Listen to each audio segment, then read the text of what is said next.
Dans cette première vidéo du chapitre 3 dynamique des écosystèmes, stabilité et résilience, nous allons traiter donc des successions écologiques et plus précisément des séries progressives. Alors, vu que les vidéos étaient relativement longues, j'ai dû couper cette première vidéo en deux parties. Donc vous avez la vidéo 1A et la vidéo 1B. Donc nous avons tout d'abord les séries progressives primaires.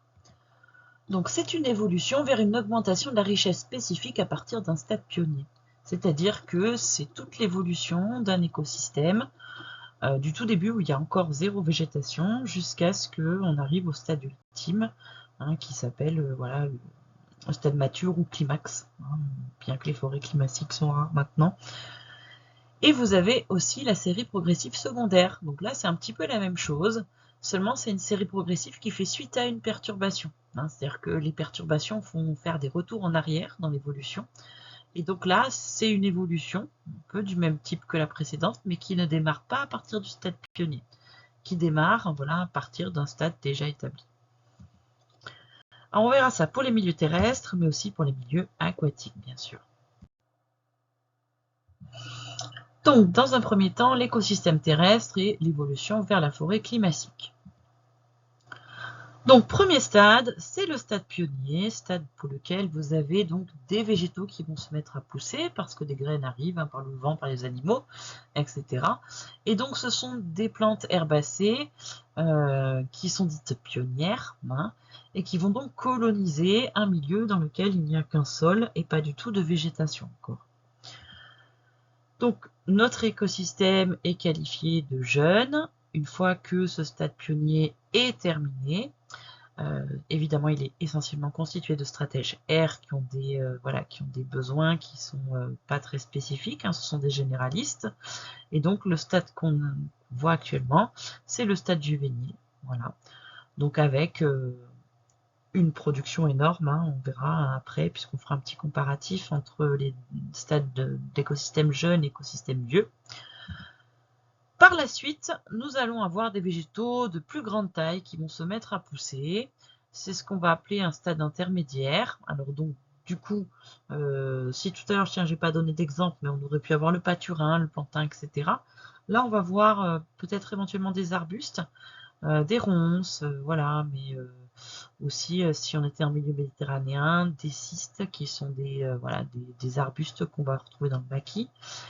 Et donc, de ce fait, on commence à voir apparaître des stratèges K, en tout cas, voilà quelque chose qui s'en approche. Notez que les stratèges R, eux, commencent un petit peu à diminuer. Forcément, ils ne peuvent pas soutenir cette compétition qui existe entre des spécialistes d'un côté et des généralistes de l'autre qui ne sont spécialistes de rien du tout, finalement. Donc, au bout d'un certain temps, on voit apparaître le stade mature, où là, cette fois, il n'y a plus de stratège R, ce ne sont plus que des stratèges K, donc nous avons des végétaux qui sont de grande taille, et donc à ce stade-là, notre écosystème est qualifié de vieux. Voilà. Donc si on regarde ce qui se produit quand on passe d'un écosystème jeune à un écosystème vieux, et qu'on regarde évidemment la richesse spécifique, on s'aperçoit que d'abord on a des espèces stratèges R, puis progressivement, pendant le stade intermédiaire, qui sont remplacées par des stratèges K, qui sont d'ailleurs les seules espèces qu'on va retrouver au stade mature. Et de ce fait, en termes de richesse spécifique, on constate que lorsque on est sur l'écosystème vieux, c'est là où on a le plus d'espèces. Alors c'est tout à fait logique, quand on n'a que des stratèges R, tous sont généralistes, donc tous sont en compétition les uns avec les autres. Alors que quand on n'a que des stratèges K, chacun est spécialiste de sa ressource alimentaire, et donc finalement il y a beaucoup moins de compétition, et de ce fait, on peut accueillir une plus grande diversité d'espèces. Donc si on fait un comparatif entre les deux, entre l'écosystème jeune et l'écosystème vieux, donc l'écosystème jeune, lui, a peu d'espèces, l'écosystème vieux en a beaucoup, on parle de bonne richesse spécifique. Au niveau de la production, notre vieil écosystème est peu productif, on l'a dit, les stratèges K sont peu productifs, contrairement aux stratèges R qui sont très productifs, voilà. Il y a peu de compétition dans l'écosystème vieux, puisque chacun a son rôle bien établi, c'est le cas quand on a des spécialistes. Par contre, il y a beaucoup de compétition dans l'écosystème jeune, puisque tous mangent tout. Donc forcément, tout le monde est en compétition avec tout le monde. Et puis donc évidemment, voilà, des espèces spécialistes pour l'écosystème vieux, très compétitives, et des espèces généralistes peu compétitives errent dans l'écosystème jeune.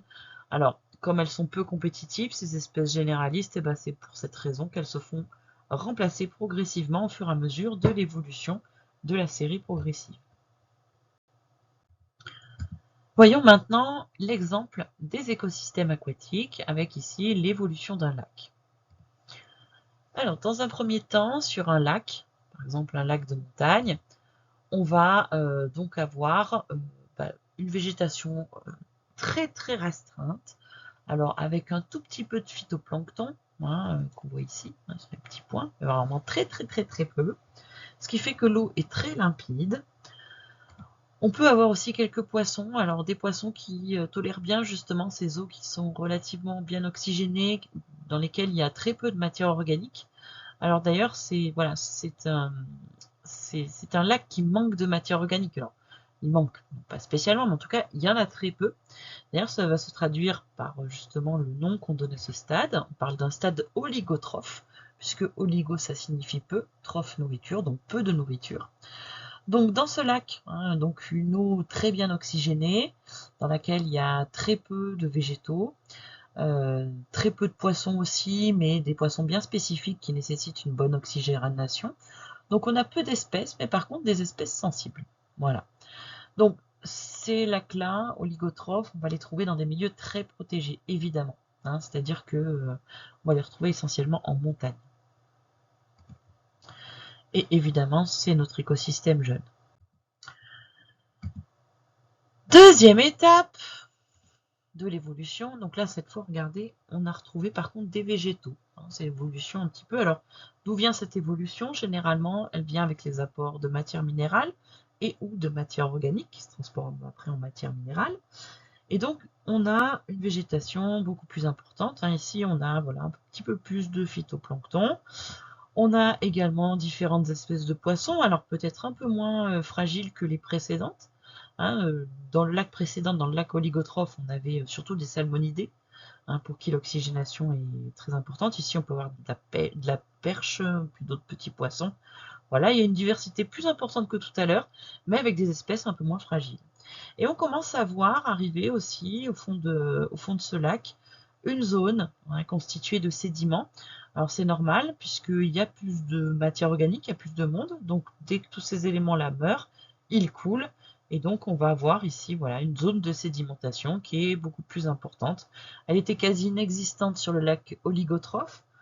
Par contre, sur le lac mésotrophe, puisque c'est ici, c'est un stade intermédiaire qui s'appelle mésotrophe, eh bien on va retrouver justement cette notion de vase avec éventuellement moins d'oxygène, enfin en tout cas beaucoup moins d'oxygène en bas qu'en haut, puisqu'en haut on a le phytoplancton qui joue son rôle avec la photosynthèse. Dernière étape, le dernier stade où là par contre on va retrouver beaucoup de végétaux, beaucoup de phytoplancton. Et puis voilà, alors pas mal d'espèces, aussi bien donc dans le lac, alors évidemment pas des fragiles ce coup-ci. Et puis également à l'extérieur, c'est-à-dire des oiseaux d'eau, mais également des amphibiens. En tout cas, voilà, sur ce dernier stade, qui est le stade eutrophe, on va retrouver une diversité très très importante. Extrêmement importante, c'est-à-dire que autant à l'extérieur, aux abords, que à l'intérieur du lac, on va voilà, souvent avoir des zones qui sont vraiment à protéger. Et donc dans ce lac eutrophe, qui est le dernier stade de l'évolution des lacs, avant de passer à un comblement définitif et l'élaboration d'une forêt, on a donc une eau qui est ici, bon, en dessous, là on manque de dioxygène, c'est-à-dire que là on a une zone de vase très importante, qui est quasi anoxique. D'ailleurs, mon poisson, là, j'aurais pu le faire peut-être un peu plus loin. Et puis, par contre, on a une diversité en termes de végétation, mais également en termes voilà, d'animaux, qui est très, très importante. Donc, c'est un stade qui est complètement normal. Alors, des gens diront « Ah, c'est dégueulasse, il y a de la boue, etc. » Non, ça, c'est voilà, c'est pas une piscine, un lac. c'est le fonctionnement normal d'un stade eutrophe qui accueille une biodiversité très importante. Le stade suivant, mais qui sera plus considéré comme un lac, c'est le stade marais, où on va voir voilà, des zones extrêmement marécageuses, mais qui, vous le savez, sont source de biodiversité et qui sont généralement toutes protégées. Donc voilà, alors inutile de vous dire que l'eau ici à ce stade-là n'est pas du tout limpide. Hein. On a quelque chose qui est peu oxygéné ici, qui est relativement trouble, mais bon, qui permet voilà, d'avoir vraiment à manger. D'ailleurs, eutrophe signifie véritable nourriture. Voilà. Donc voilà, vous connaissez maintenant les séries progressives à la fois des milieux terrestres et des milieux aquatiques. On ne les a pas tous vus, mais vous avez vu voilà, deux principaux et que vous devez évidemment connaître. Et c'est un écosystème vu, j'ai oublié de le dire.